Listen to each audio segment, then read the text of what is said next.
In Mark chapter 4, Jesus starts to tell stories. And a little later it says he never spoke without telling stories, parables. And in Mark chapter 4 you've got the kind of mother of all parables. And it's the story, very familiar story, of the anticipation of the harvest, the parable of the sower. But the important thing that people often forget is that there's an underlying truth, undergirding truth, that the farmer will have his harvest, and that farmer is persistent. In a sense, that farmer is Jesus. He is sowing the word, and chapter 4 is a response to chapter 3, which gives you a series of people responding to Jesus, and it's like Jesus reflecting on his own ministry so far. In a way, it's an insight, maybe, into how he sees what happens when he speaks and how different people respond to him speaking.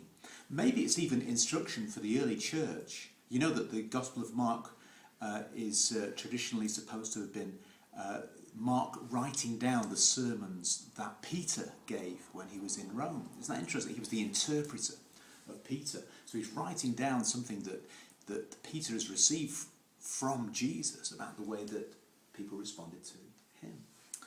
So Jesus suggests 4 responses. He talks about, you know the story, don't you? The seed goes out, and there's different kinds of soil that receive the seed. 4 kinds of soil.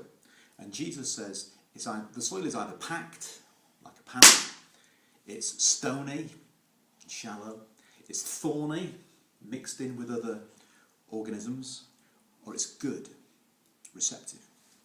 So these responses to Jesus are summed up with 4 kinds of soil. 4 kinds of soil receive the seed of the word. And the first lot are totally resistant. And the word lies on the surface, and Jesus says the devil comes like a bird and snatches it away. It comes, it's gone, because they're resistant to it.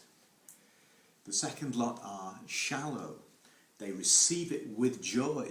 They receive it and it springs up, but as the sun comes out and the first blast of persecution develops, then the little plant withers and they give it up.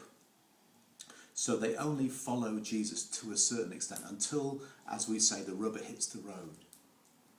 The third lot are what you might call confused soil or mixed soil. It receives the word, but it also receives other things as well, and other seeds, other negative stuff is already there. And they have confused priorities. So the seed develops into a plant, but so does this other stuff, and the other stuff begins to choke the love of riches, the love of this world. It begins to choke the seed of the word that's been planted in them. And some simply receive. But here too, there's a variation in fruitfulness, he says. Some receive and respond and produce a harvest 30-fold, 30 times more than what was planted, 60-fold, 100-fold. There's a variation in the fruitfulness of good soil. Why is that? Isn't it the same seed? Do you think? Isn't it all good soil? There's no question about he only uses the one descriptor. It's good soil because it receives, and yet there's a variation in the fruit. And there's the mystery, really. It's the crux point between my free will working with God and God's sovereign grace working in my life.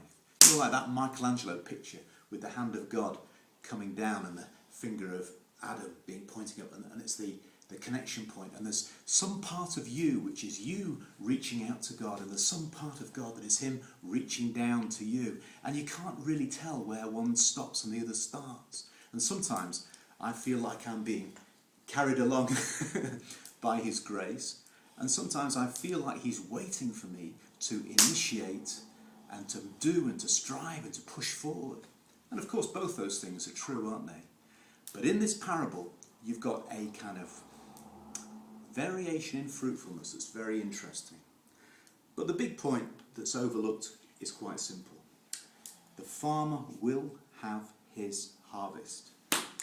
God is sovereign, and also God is absolutely undeterred by our frequent failure to respond.